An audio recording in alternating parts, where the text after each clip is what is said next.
جاوید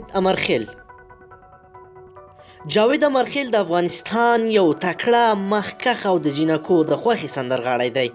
په دې وروستیو کې خورا نوم پیدا کړ. جاوید امرخیل د افغانانو نه بلکې د نړۍ ټول پښتانه ورسره بلد دی. جاوید امرخیل په یو شي کې ډیر زیات مشهور دی چې هغه د شعر انتخاب دی او ترڅنګ یې ښایسته غږ لرونکی دی. ملګرو، جاوید امرخیل ډیر وخت نه ښکاري. راځئ چې راپور وګورو جاوید امرخیل چیرې دی او په څه بوخت دی. درنو لیدونکو، السلام علیکم، وخت مو پخیر. د افغانستان مخکښ سندرغاړی جاوید امرخیل نن سبا په ازبکستان کې دی او هلته د خپلې نوې سندرې په ریکارډینګ باندې بوخت دی. نوموړي د اکتوبر پر 22 نیټه ازبکستان هیواد ته تللی دی چې په خپل یو پوسټ کې لیکلي و په یو هنري سفر د ګاونډي هیواد ازبکستان تاشکند پر لور. خو وروسته نوموړي د اکتوبر پر 25 نیټه او د جمعې په ورځ یو بل پوسټ وکړ او ویل چې په ازبکستان کې ځینې یادګاري انځورونه اخیستي چې هغه یې هم له خپلو مینوالو سره شریک کړل.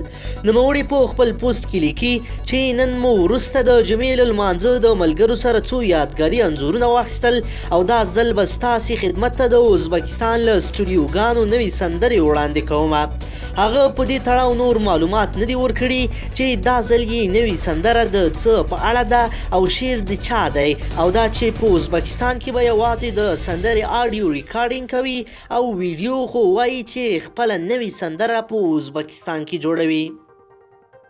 د یادولو ده چې جاوید امرخیل د افغانستان یو له هغه سندرغاړو څخه دی چې تل یې په معیاري موسیقي کار کړی دی او د شعر ترڅنګ یې غوره موسیقي هم جوړه کړې ده چې وروسته یې هره سندره یې د ښې ویډیو ترڅنګ خپره کړې او خلکو ډیره خوښه کړې ده. د هغه سندره وطنه مورې زموږ اوس هم په هر ځای کې اورېدل کیږي او په ځانګړې توګه په پروګرامونو کې بیا ډیره اورېدل کیږي. همداراز د هغه یوه بله سندره پاڅېږه وطنه هم خلکو ډیره زیاته خوښه کړې وه. نوموړي د سلیمان لایق یو نظم ملت هم په ډیر ښه ډول ویلی و چې د خلکو د خوښې وړ وګرځېدلو.